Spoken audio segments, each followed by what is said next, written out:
안녕하세요. 오늘 저희가 함께 살펴볼 자료는 오픈도어 테크놀로지스, 티커 심볼 OPN 주식의 최근 정말 믿기 힘든 주가 급등 현상에 대한 분석입니다. 하루에 43% 폭등하고 그 다음날 장전 거래에서 또 25% 오르고 그래서 단 이틀 만에 90%가 넘게 확 치솟았어요. 와, 정말 엄청난 움직임이죠, 그렇죠? 네, 맞아요. 근데 정말 흥미로운 건 이 자료들을 보면 이게 뭐랄까, 단순히 회사가 갑자기 좋아져서 오른 게 아니라는 점입니다. 오히려 극심한 투기적인 열풍? 소위 밈스탁 현상이 다시 한번 아주 강하게 나타난 결과다. 이렇게 분석하고 있어요. 맞아요. 그래서 오늘 저희 분석 목표는 이 자료들을 토대로 오픈도어 주가가 왜 이렇게 짧은 기간에 폭발했는지, 그 배경에 있는 밈스탁 메커니즘은 또 어떻게 작동했는지, 그리고 이런 현상이 당신에게는 어떤 의미가 있을지 좀 깊이 파보는 겁니다. 특히 그 개인 투자자 커뮤니티의 역할이라던가 공매도 세력과의 관계, 또 옵션 시장의 영향력 같은 것들이요. 자, 그럼 본격적으로 한번 시작해 볼까요? 네, 좋습니다. 진짜 순식간에 주가가 거의 2배가 뛰었어요. 이 자료들을 보면 개인 투자자들의 집단 매수, 소셜미디어 광풍, 그리고 높은 공매도 비율을 이용한 숏 스퀴즈 압박까지 정말 여러 가지 복합적인 요인들이 언급되는데 오픈도어가 2021년 밈스탁 광풍 때도 이름이 오르내렸던 종목이라지만 스탁트위치 같은 커뮤니티 조회수가 이틀 만에 400% 폭증했다는 건 와, 정말 놀랍네요. 이번 열기가 특히 더 뜨거웠던 걸까요? 네, 그렇습니다. 월스트리트 벳스나 X 같은 플랫폼에서 매수 인증샷이나 가지야 이런 식의 긍정적 전망이 순식간에 확 퍼지면서 투자 심리를 아주 강하게 자극한 거죠. 분석 자료들은 이게 2021년 게임스텝이나 AMC 사례에서 봤던 패턴하고 거의 판박이라고 지적해요. 기술적 분석이나 저평가 주장을 명분 삼아서 개인 투자자들이 온라인에서 막 결집하는 그런 모습이죠. 다만 이번엔 그 속도나 파급력이 좀 더 빨랐다는 그런 분석도 있긴 합니다. 밈스탁 현상, 그리고 숏 스퀴즈, 이제는 꽤 익숙한 용어인데 오픈도어의 경우 유통 주식의 25% 이상이 공매도 상태였다는 점이 특히 좀 부각되네요. 자료들은 이 높은 공매도 비율이 어떻게 숏 스퀴즈의 불쏘시개가 되었는지 그걸 좀 설명하고 있죠. 네, 정확합니다. 밈스탁은 아시다시피 기업 가치보다는 온라인 커뮤니티의 어떤 화제성 그리고 개인들의 집단 행동으로 움직이는 주식을 말하잖아요. 유통 주식의 25% 이상 공매도라는 건 쉽게 말해서 주식 4주 중에 1주는 누군가가 이 주식 떨어질 거야 여기에 베팅하고 빌려서 판 상태였다는 거예요. 와, 25%면 정말 높은데요? 그렇죠. 공매도 비율이 이렇게 높으면 주가가 반대로 예상과 다르게 오를 때 그 베팅한 세력은 굉장히 큰 위험에 빠집니다. 손실을 막으려면 빌린 주식을 빨리 다시 사서 갚아야 하거든요.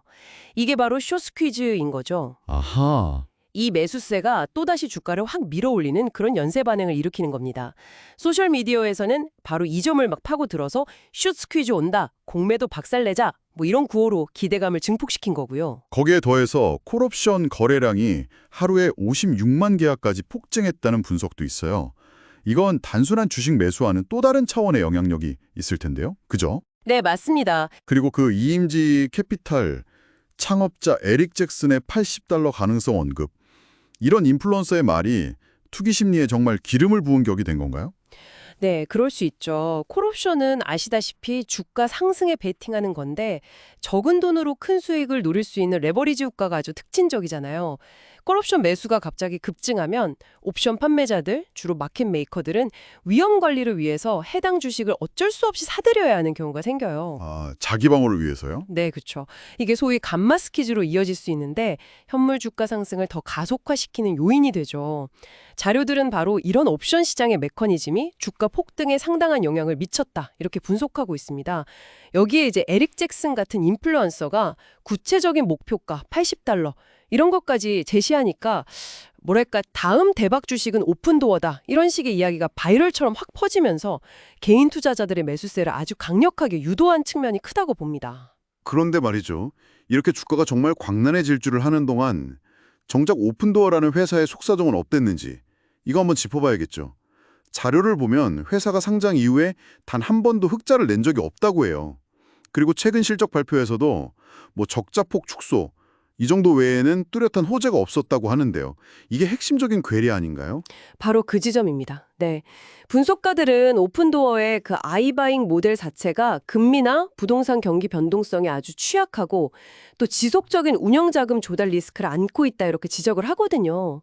모델 자체가 좀 불안정하다는 거군요. 네, 최근 실적에서 적자폭이 줄기했지만 이건 뭐 비용 절감 노력의 결과일 뿐이지 사업 모델의 근본적인 수익성이 개선되었다는 신호로 보긴 어렵다는 분석이 좀 지배적이죠. 따라서 현재 주가 급등은 기업 펀더멘털 개선과는 상당히 거리가 먼 전형적인 투기적 핫머니 유입 결과다 이런 경고가 많습니다. 변동성이 극단적으로 크기 때문에 이런 밈스탁 현상에 휩쓸리면 정말 큰 손실을 볼 위험이 매우 높다는 점을 자료들은 계속 강조하고 있습니다. 결국 오픈도어 주가 폭등은 실제 기업 가치의 변화라기보다는 온라인 커뮤니티의 어떤 열광적인 분위기, 그리고 높은 공매도 비율을 겨냥한 숏스퀴즈 압력, 옵션 시장의 레버리지 효과, 또 인플루언서의 발언 같은 것들이 막 한데 엉켜서 만들어낸 아주 강력하지만 단기적인 밈스탁 현상이다. 이렇게 정리할 수 있겠네요. 그렇습니다. 여기서 중요한 것은 이 분석들이 공통적으로 지적하듯이 이것이 펀더멘털과는 좀 동떨어진 투기적 현상의 가능성이 높다. 이 사실을 인지하는 것입니다. 엄청난 변동성을 내포하고 있기 때문에 만약 이런 유형의 주식에 관심을 가지신다면 기업의 실제 재무 상태나 시장 위험 요인을 아주 냉정하게 분석하고 분산 투자나 손절매 원칙 같은 철저한 리스크 관리가 필수적이라는 점을 꼭 명심해야 합니다. 네. 오늘 저희는 오픈도어 사례를 통해서 밈스탁 현상의 여러 복잡한 이면을 들여다봤습니다.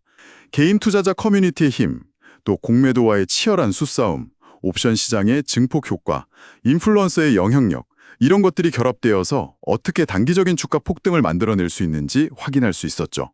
하지만 그 밑바탕에는 기업의 실체 가치와의 괴리, 그리고 언제든 터질 수 있는 엄청난 변동성이라는 위험이 도사리고 있다는 점을 기억해야겠습니다. 네.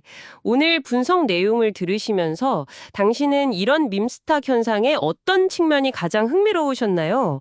어쩌면 시장의 이 뜨거운 열기와 기업의 본질적인 가치 사이에서 개인 투자자로서 어떻게 균형을 잡아야 할지, 혹은 이런 현상이 앞으로 자본시장에 어떤 영향을 미칠지에 대해서 한 번쯤 고민해보는 것도 의미 있는 시간이 될 것 같습니다.